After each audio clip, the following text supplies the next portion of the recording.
नमस्कार, स्वागत है आप सभी का फर्स्ट न्यूज़ में। आपके साथ मैं पायल शर्मा। इस वक्त हम लोग मौजूद हैं अटायल गांव में। हम आपको बता देते हैं कि यहाँ पर एक गौशाला है। गौशाला की हम आपको हमारे तस्वीरों के माध्यम से दिखा देते हैं कुछ फ़ोटोज़, कुछ वीडियोज़ की। गौशाला में जो गौएँ हैं इनके लिए क्या क्या सुरक्षा दी गई है, इनको किसी भी तरह की कोई समस्या नहीं आ रही। जो गौशाला के मालिक हैं राकेश कौशिक, वो भी हमारे साथ मौजूद है। इनसे जानते हैं कि गौशाला को लेकर इनका क्या कहना है। वही बात करती है, इतनी सुरक्षा दी गई है, जो ये खुद की मेहनत है या सरकार की तरफ से भी कुछ सहयोग मिल रहा है। सबसे पहले तो हम हमारे चैनल में इनका बहुत बहुत स्वागत करते हैं। नमस्कार। नमस्कार जी सर, ये गौशाला कब बनाई थी? ये मैम 2 साल हो गए। मैंने कोरोना के लॉकडाउन पीरियड में बनाई थी। उस समय सभी अपने अपने में घर पर थे, तो मुझे दिमाग में आया कि कोई काम शुरू किया जाए। काम धंधे उस समय बंद हो गए थे, तो मैंने ये गौशाला बना दी। तो आपको ये गौशाला बनाकर ये नेक कार्य करने की राय किसने दी थी? नहीं, खैर देखिए, जीवों के साथ तो मैं बहुत पहले से जुड़ा हुआ हूँ और बहुत सारे मैंने काफ़ी बिल्लियाँ अडॉप्ट कर रखी हैं, कुत्ते अडॉप्ट कर रखे हैं, और उसी की आगे श्रेणी में मैंने गौशाला का निर्माण किया।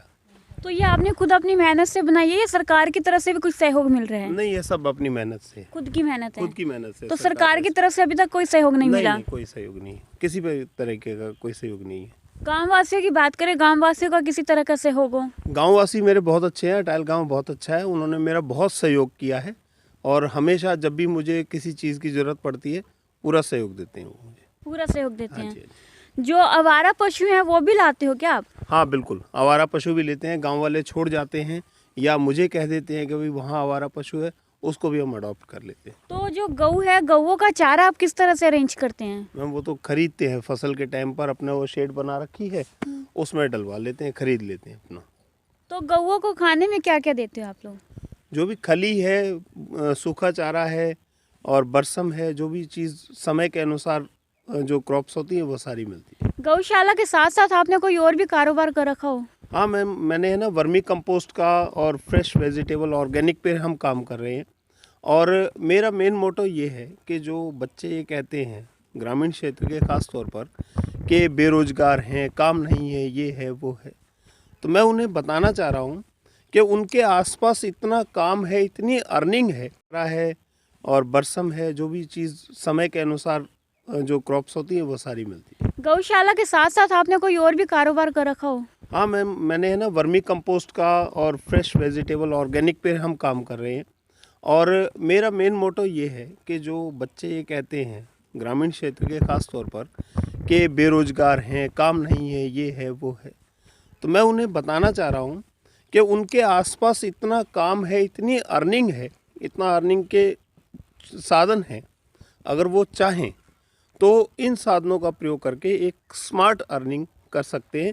किसी नौकरी से ज़्यादा वो घर बैठे कमा सकते हैं। आपको लगता है कि जो आज की युवा पीढ़ी है इस चीज़ को मानने को तैयार है? देखिए, मेरा समझाने का फ़र्ज़ है, मानना ना मानना वो उनका काम है।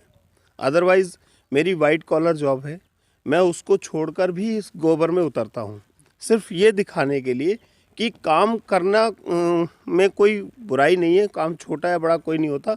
अगर आप काम करना चाहें तो बेशुमार काम आपके सामने पड़े हुए हैं। तो कोई यूँ कहे कि मैं बेरोज़गार हूँ, तो अपनी इच्छा से बेरोज़गार है। युवा पीढ़ी को जागरूक करने के लिए क्या आपने ऐसा कोई कैंप भी लगाया है?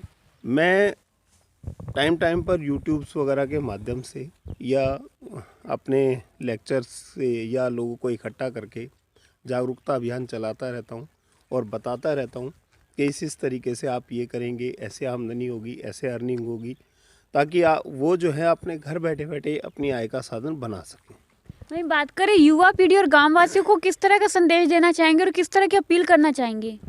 मैं संदेश तो क्या, मेरे से बड़े हैं, वो खुद जागरूक हैं, जानकार हैं, लेकिन फिर भी मैं ये कहना चाहूँगा, जो प्रकृति से दूर होते जा रहे हैं और अपनी गायों से दूर होते जा रहे हैं, ये संसाधनों को छोड़ते जा रहे हैं, ये संसाधन आय का और प्रकृति सुधार का बहुत बढ़िया साधन है।